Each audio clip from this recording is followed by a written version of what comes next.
Hello and welcome. I'm back in the kitchen this evening and we're gonna make a hobo meal like I promised a while back.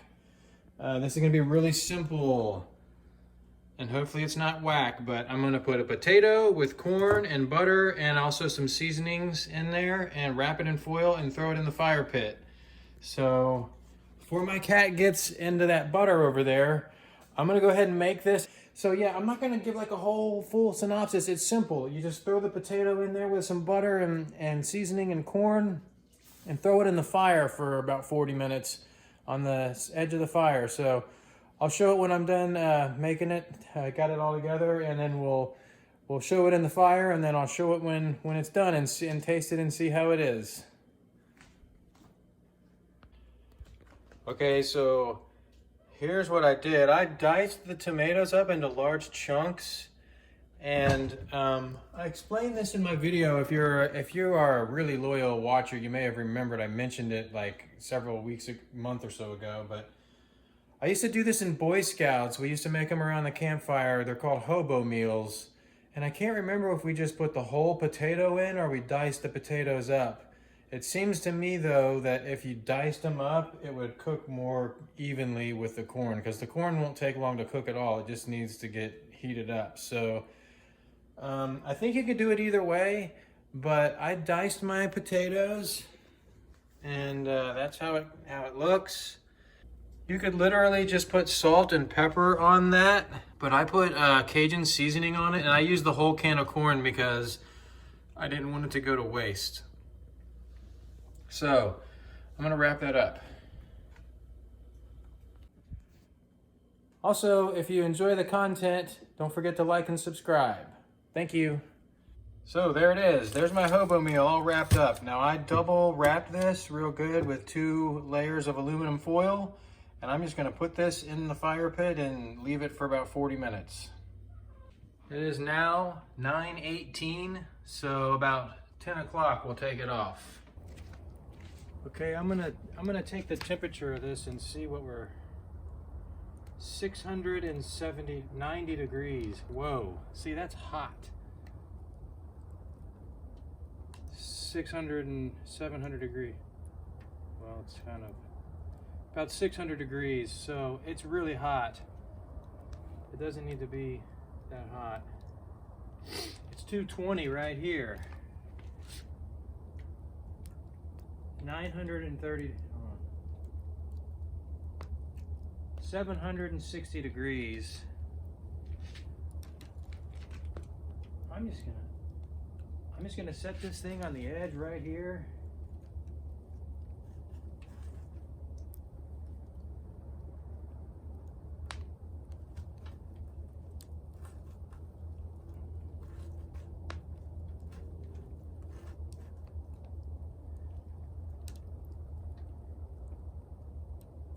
Okay, that's like 700 degrees.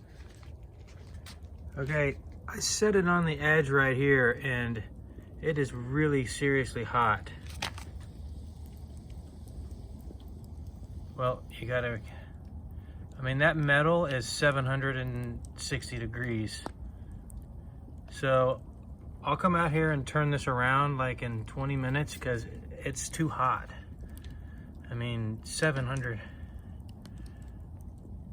I mean, if you come in here, it's too hot even, right? It's over 1,000 degrees in there.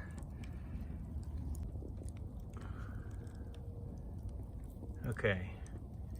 So the metal right there is 170 degrees, but as you come around that corner, it gets pretty hot. I mean, right down in there, you can see where it's aiming, 700 degrees.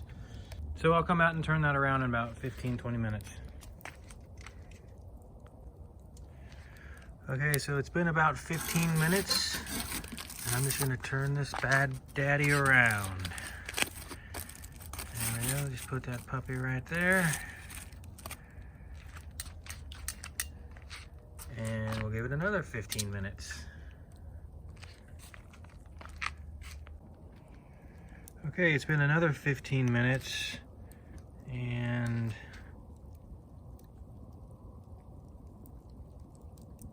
about 300 degrees, but in there it's hot. You can't.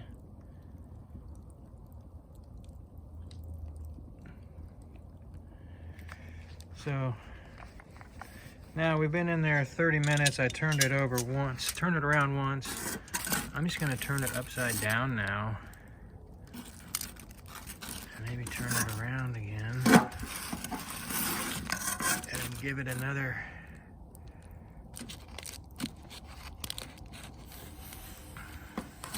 Oh, the butter's leaking out. I'll set it right there and give it another 10-15 minutes. Okay, just an update. It is now 10:14 and I accidentally got busy on YouTube and I let the side of the fire that the HoBo meal was on die down. So I feel like it was a little bit too cool actually. I know that's kind of crazy, but I wasn't paying attention to the fire. I've just been sitting upstairs like on YouTube and I went down and checked and it was only like 200 degrees on that side of the fire. So I stoked the fire up and moved the logs around and I moved the HoBo meal over a section of red hot coals that's nice and hot because it just wasn't, it didn't feel hot enough. It was only like 200 degrees and it needs to be, you know, think of it like an oven. Like if you were gonna cook it in the oven, it would be like 425, 450, something like that. So anyways, I moved it over some red hot coals and I'm gonna give it another 15 minutes to cook and make sure those potatoes get done. So I'm a little behind schedule, but that's my own fault. It's just because I wasn't tending the fire and I let it get cold. So I just moved the potatoes over a little bit to where it's nice and hot right there. They're not in the coals. I just wanted to show this. They were over here on this side and it's really cool over there. There's no coals or anything. It's only like 200 degrees or less. So I moved it over here where it's nice and hot on the side. And there's a lot of good heat coming up out of there. So I'm gonna give it another 10 minutes. Oh, someone found the camera on the tripod over here. Okay. So it's 10:27. And let's open this thing up and see. The cat's gonna get into this. Whoa. All right. Let's see what we got.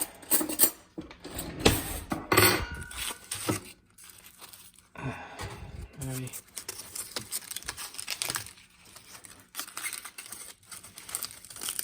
Smells good. Hey, Mavi, excuse me. I gotta get the cat out of here. Come here. Come here, Mavi.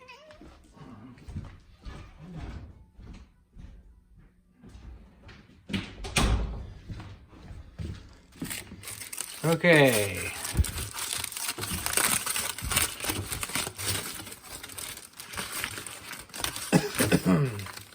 Oops, excuse me.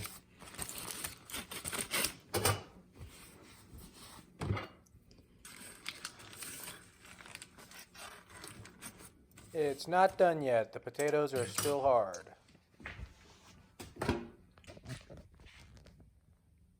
So yes, I let it get a little bit too cold. It was 200 degrees or it was like 170 or something. I was not paying attention. So at 10:17 when I just took it off or whatever time it was, I had to put it back on. The potatoes were still firm, but they definitely weren't overcooked. They were just, when you stick a fork in them, they were still a little bit firm. So I'm gonna put them back in for another 15 minutes or so, back over some hot coals and give it a little more time. I'm giving the honest review here. I messed up and let it get too cold, so the cook time is gonna be over an hour, probably more like an hour and a half. But that's pretty standard for baked potatoes. If you put them in the oven, they take about an hour. So it's better to underdo it than overdo it and set them on fire. So giving it more time.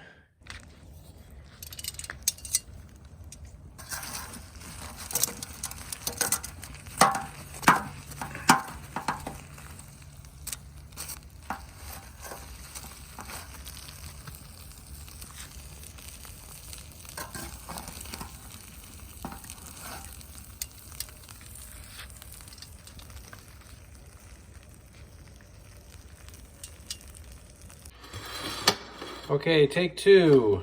I got some heat in this thing now. I think I just burned it. I don't know, it's kind of deceiving. This tinfoil does a better job than you think it does at protecting everything. Oh yeah, I got some heat in there now.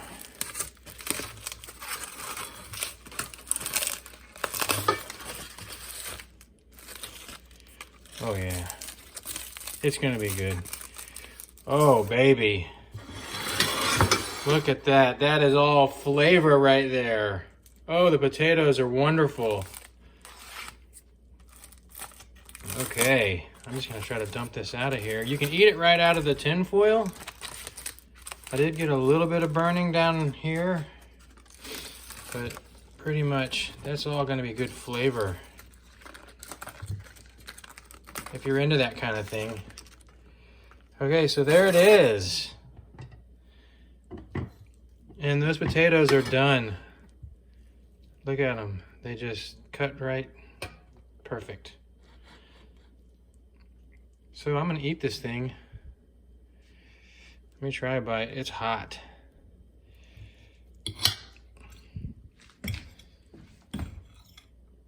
I'm gonna try this.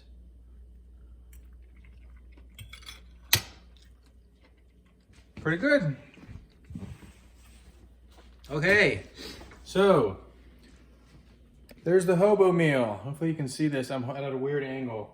There's the HoBo meal. It's pretty darn good. It has smoked flavoring in it. You could add a little more butter to it or salt or whatever. But if you were a real hobo or camping, you just eat it right like, excuse me, you could eat it right like this.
Hey.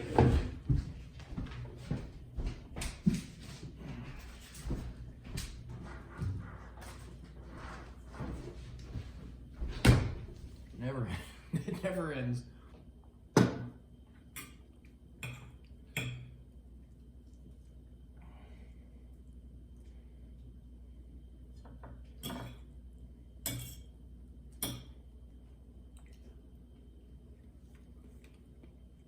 Pretty good.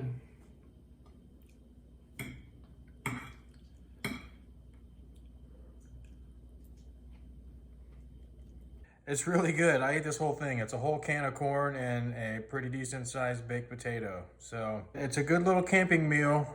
See you next time.